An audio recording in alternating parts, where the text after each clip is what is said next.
गृहमंत्री महोदय, याचं रडणं कानावर ऐकायला येतं का? गृहमंत्री महोदय, त्याची बायको गेली, त्याची बायको तुमच्या सहयोगी पक्षाच्या उपनेत्याच्या मुलाने चिरडून मारली फरफटत 2-2 किलोमीटर. मुख्यमंत्री महोदय, तुमच्याच उपनेत्याने मारली बाई, मारून टाकली हो, चिरडून मारली गाडीनं. तुमच्या संवेदना 7 दिवसाने त्याला पक्षातून हकालपट्टीच्या झाल्या. का?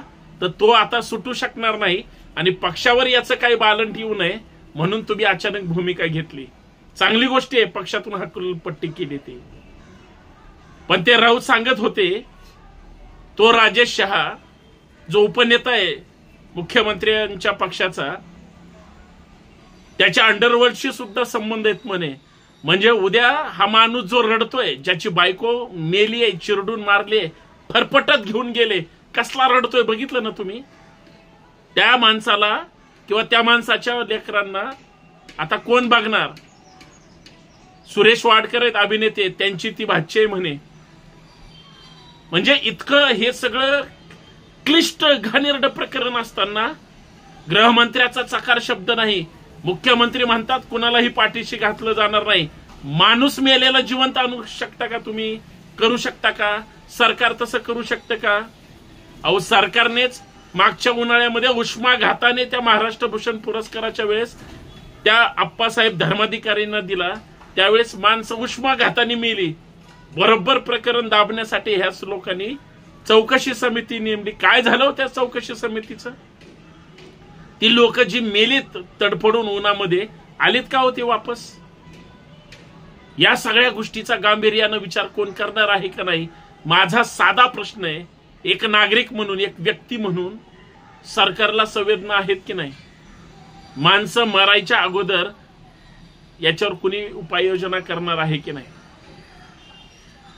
आज अल्पवयीन मुलगा तो मिहिर शहा, पुण्यामध्ये तो विनीत अग्रवाल, ही श्रीमंताची पोरं, माजुर्डी, पैशाचा माज असतो, मोठ्या मोठ्या आलिशान गाड्या असतात आणि सर्वसामान्य लोक रस्त्यानं चालत असतात, गाडीवर जात असतात किंवा दुकानावर त्यांची छोटी मोठी टपरे असतात. ते म्हणजे बेदरकारपणे त्या ठिकाणी उडवून जातात, मारून जातात आणि आपल्यावर काही येऊ नये म्हणून गाडीच्या नंबर प्लेट बदलतात. यांना लाजा वाटतात का? म्हणजे या जर अशा पद्धतीने ह्या सगळ्या गोष्टी असतील तर किती डेंजर आहेत. बरं, याच्याबद्दल कुणालाच काय वाटत? कसला रडतोय हो तो माणूस? गृहमंत्र्याला काय म्हणला तो? काही कामाचा नाही म्हणे गृहमंत्री. वाईट शब्द मी बोलणार नाही, वाईट शब्द मी बोलू पण शकत नाही. शेवटी राज्याचे प्रमुख आहेत ही लोक. मायबाप सरकार म्हणून ह्या सरकारकडे पाहिलं जातं आणि सरकार जर त्यांच्या नेत्यांकडून, त्यांच्या कार्यकर्त्यांकडून किंवा त्यांच्या पोरांकडून जर अशा घटना दुर्दैवी घडत असतील तर हे सरकार संवेदनशील नाही, सरकारला काही देणं घेणं नाही. मी असं म्हणेल, सरकारला दोष देण्यापेक्षा सरकारने कडक ऍक्शन तर घेतलीच पाहिजे. त्या बारवर ज्या पद्धतीची कारवाई झाली लहान लहान मुलांना, माझं ओपन चॅलेंज आहे या व्हिडिओच्या माध्यमातून, आणि हा व्हिडिओ 100% गाजणार सुद्धा आहे.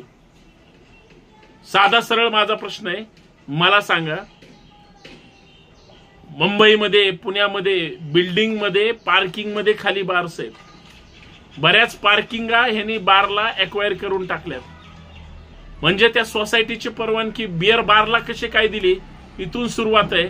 आणि पुढ्यान ड्रग्जवाले हे बिअर बार खाली पार्किंग लॉट मध्ये कसं काय चालवतात?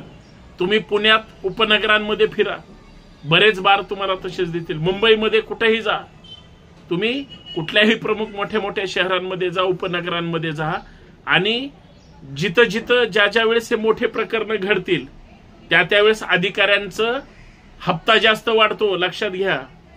एखाद्या ठिकाणी गृहमंत्री महोदय किंवा उत्पादन शुल्क मंत्री महोदय, मुख्यमंत्री महोदय, पुण्यामध्ये पोर्शो कार ऍक्सिडेंट प्रकरण झालं,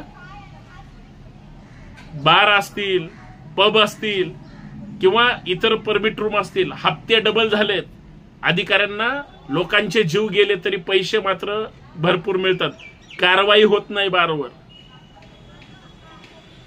तुम्ही मुंबईमध्ये जर उपनगरांमध्ये फिरलात, मुंबई शहरात फिरलात, नवी मुंबईत फिरा किंवा पनवेल कुठेही फिरा, तुम्हाला अनधिकृत बियर बार कचून दिसतील. पुण्यामध्ये या, पुण्यामध्ये नुसती एक धनकवडी किंवा दक्षिण पुणे, सातारा रोड किंवा नगर रोड किंवा सोलापूर रोड किंवा उपनगरांमध्ये सगळ्यांचे बियर बारचे माहिती त्या अधिकाऱ्यांना आहे.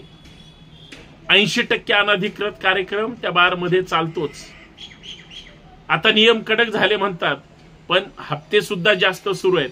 त्या नावाखाली तुम्ही सोसायटीच्या बियर बार पार्किंग मध्ये कसं काय असू शकतं, साधा सरळ सवाल. आणि मग कुठेही पिणार, कुठेही नंगानाच करणार आणि मग कुठेही घुसणार, कुणालाही मारणार, कुणाच्याही म्हणजे त्या बाईला तर अजिबात म्हणजे तिच्या भावना पण त्याच्यापर्यंत पोहोचलेल्या नाही. काय बोलायचं, कोण ह्या सगळ्या गोष्टी समजून घेणार? आणि याच्यासाठी जर कुणाला गांभीर्य नसेल, सरकार कुठं चुकतंय? मी म्हणणार नाही ह्या प्रकरणामध्ये, नखवाचं जे प्रकरण झालेलं आहे त्याच्यामध्ये सरकार चुकलेलं असेल, पण सरकारने कायदे आणि खास करून फक्त लोकांना धमकवण्यासाठी किंवा पैसे उकळण्यासाठी कडक कायदे करू नयेत. लोकांना न्याय पण मिळाला पाहिजे आणि लोकांना शिस्त पण लागली पाहिजे. संध्याकाळी पेट्रोलिंग करता इथपर्यंत ठीक आहे, पण दिवसभर जो काही नंगानाच सुरू असतो त्याचं काय करायचंय? अनधिकृत सगळ्या धंदे चालू आहेत. महाराष्ट्रात गुटखा बंदी आहे, सगळ्यांना माहिती आहे, पण दर महिन्याला, दर 15 दिवसाला लाखो करोडोचा गुटखा येतोच ना महाराष्ट्रामध्ये. कसं काय येतो? कोण परवानगी देतं? असल्यांवर देशद्रोहाचे खटले का दाखल होत नाहीत? हे सगळं विचार करण्यासारखं.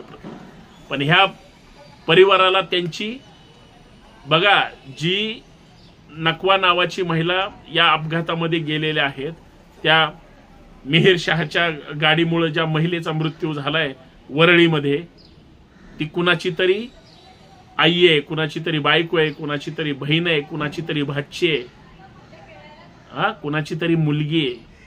ती परत आणता येणार नाही, पण तिचा नवरा ज्या पद्धतीनं रडतोय ना, ते अश्रू सरकार काय, केंद्रातलं काय, राज्यातलं काय, कुणालाच जगातल्या माणसाला त्या माणसाचे अश्रू पुसता येणार नाही आणि ती गेलेली बाई परत आणता येणार नाही. पण हे जे नराधम आहेत, जे त्या ह्यांनी सांगितलं की अशा माणसांवर कठोरातली कठोर कारवाई झाली पाहिजे, अन्यथा हे सगळे मस्तवाल माजल्यासारखं करतील, एवढीच सरकारकडे भावना आहे. जेवढे काही अनधिकृत बार्स असतील, पब्स असतील, हुक्का पार्लरचा नुसता नंगानाच सुरू आहे सगळीकडे. आम्ही ज्यावेळेस स्टिंग ऑपरेशन करून हे ज्यावेळेस भांडाफोड करू ना प्रत्येक नागरिक म्हणून, त्यावेळेस अधिकाऱ्याचे आणि प्रशासनाचे धाबेदान आणून जातील. प्रशासनाकडून अपेक्षा करू शकत नाही. ससून सारख्या सरकारी हॉस्पिटलमध्ये गुन्हेगार असणारे येरवडा जेलमधले गुन्हेगार तिथून जर सगळं रॅकेट चालवत असतील आणि त्याला पोलीस संरक्षणात करत असतील तर कुणाकडून अपेक्षा करणार? सगळं गंभीर आहे आणि सगळं डेंजर आहे. फक्त विचार करा आणि व्यवस्थित राहण्याचा प्रयत्न करा. फक्त त्या माणसाला न्याय मिळेल ह्याची अपेक्षा आहे.